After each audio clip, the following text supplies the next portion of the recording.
नमस्कार दोस्तों, राधे राधे। मेरे चैनल माँ की सीख में आप सभी लोगों का बहुत बहुत स्वागत है। हमारे हिंदू धर्म में धार्मिक ग्रंथों का विशेष महत्व है, जैसे रामायण, महाभारत, शिव पुराण आदि। उनमें से एक है रामचरितमानस, जिसकी रचना तुलसीदास जी ने की थी, जिसने जनमानस के हृदय में अपनी एक अमिट छाप छोड़ दी है। पर इसकी रचना व प्रकाशन इतना आसान ना था। रामचरितमानस जैसे महान ग्रंथ को भी अपनी महत्ता की परीक्षा देनी पड़ी।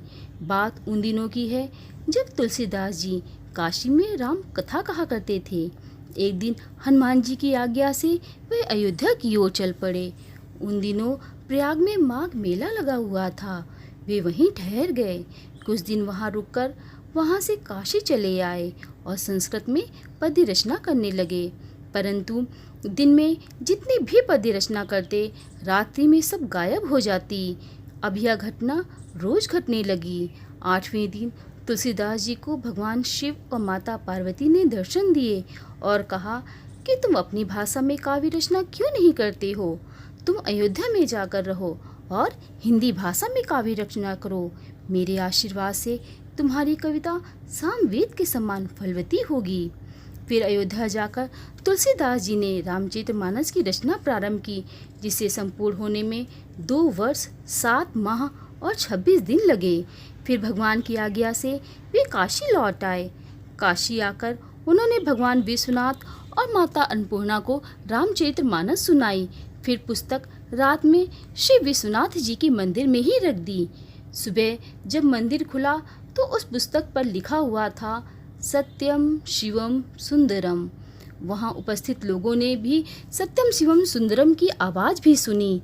जब वहाँ के पंडितों को ये बात पता चली तो वे ईर्ष्या करने लगे और उस पुस्तक को नष्ट करने के प्रयास में लग गए। यहाँ तक कि उन्होंने पुस्तक को चुराने के लिए 2 चोर तक भेजे। जब वे चोर पुस्तक को चुराने के लिए वहाँ पहुँचे तो उन्होंने देखा कि 2 वीर धनुष बाण लिए पहरा दे रहे हैं। वे बड़े ही सुंदर, श्याम और गौर वर्ण के थे। उनको देखते ही चोरों की मनोदशा ही बदल गई। उनकी बुद्धि शुद्ध हो गई। उन्होंने चोरी छोड़ दी और भजन में लग गए। तुलसीदास जी ने अपने लिए भगवान को कष्ट हुआ जानकर ग्रंथ को अपने मित्र टोडरमल के यहाँ रख दिया। ग्रंथ का प्रचार दिनों दिन बढ़ने लगा और उसके साथ ही पंडितों की ईर्ष्या भी बढ़ने लगी। जब पंडितों को कोई और उपाय ना मिला तो उन्होंने श्री मधुसूदन सरस्वती जी को उस पुस्तक को देखने के लिए कहा। जब सरस्वती जी ने उस पुस्तक को देखा तो उसकी बहुत तारीफ की। इस पर भी पंडितों को संतोष ना हुआ। पुस्तक की परीक्षा का एक और उपाय सोचा गया तो उन्होंने भगवान विश्वनाथ के सामने सबसे ऊपर वेद, उसके नीचे शास्त्र, शास्त्रों के भी नीचे पुराण और सबसे नीचे रामचरितमानस रखी और मंदिर के पट बंद कर दिए गए कि अब भगवान विश्वनाथ ही इसका निर्णय करेंगे। प्रातःकाल जब पट खोला गया तो लोगों ने देखा कि श्री रामचरितमानस वेदों के भी ऊपर रखा हुआ है।